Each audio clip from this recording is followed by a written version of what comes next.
Hi everyone, it's Vicky here and welcome back to Festive Fridays. And today I'm going to create a greeting card, big one, 6x6, using the All Around Christmas collection.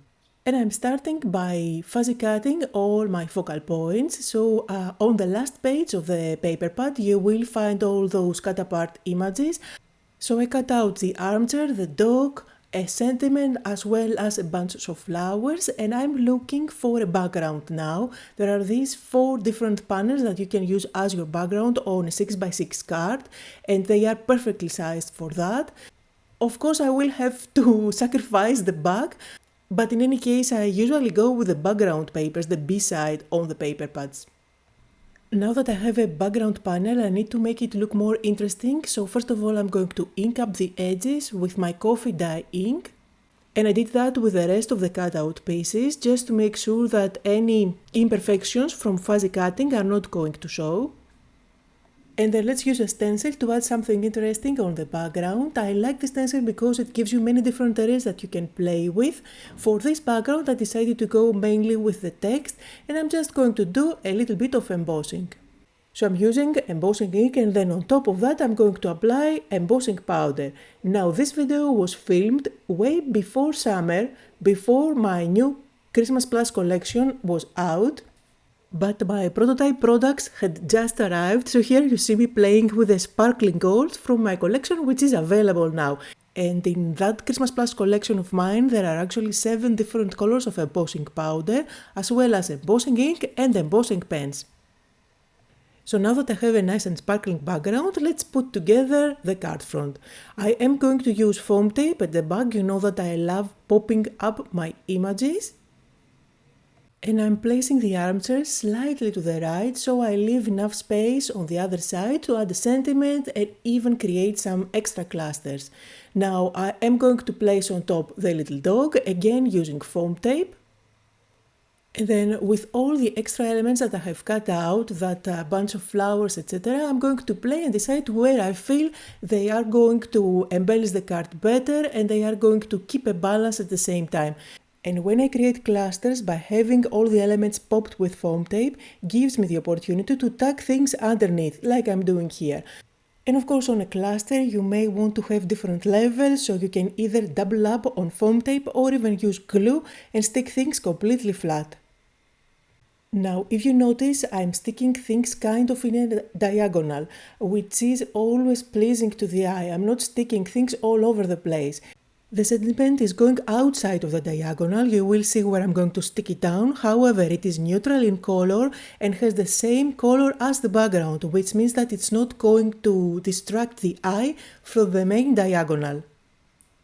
So you see, it doesn't add any color at all, and I'm sure you can understand now what I'm talking about.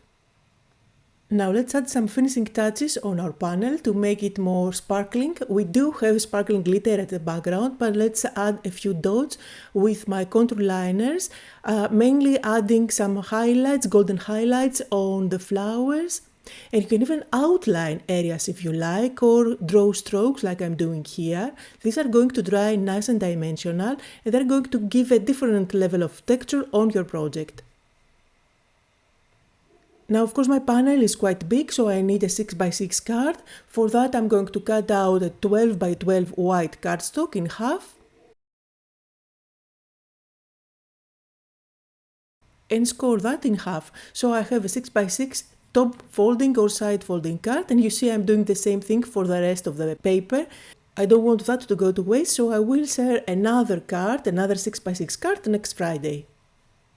The way that I cut this panel out is slightly smaller than the 6x6, but you can definitely cut out the panel from that pattern paper to be 6x6. The design actually had a wider border that I cut out, so it would definitely fit on a 6x6 card without having that white border all around. However, I do like that. I love the look, the layered look, so I am going to fray the edges a little bit with the edge of my scissors and then stick that panel on top. And again, I do have foam tape at the back to give it a little bit of dimension on that layer as well. And of course you can definitely stop here if you like. I'm going to add some extra touches. Lately I am in love with those decorative chips. You can definitely just push them out of the outline. However, I'm always very careful. They are so delicate designs. I like to be super extra careful with them. And I always like to use my craft knife on where those tabs are that keeps everything together. And then of course you can either tear them with your fingers or with your scissors. This is just laser cut thin chipboard. I am going to tag them where the flower compositions are, again along the diagonal.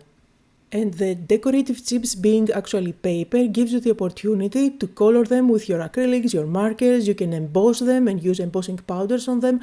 I like them the way they are in that neutral color. I feel like they always add something extra on the composition, and at the same time it doesn't make it look too busy. Now of course for a 6x6 card like this one, I make my own 6x6 envelopes by using my scoring board. And just like always, you will find a list of all the supplies that I used down below in the description. Here are some close-up photos. I hope that you had fun today, that you got inspired. Thank you all so much for joining me, and I'll see you all next time.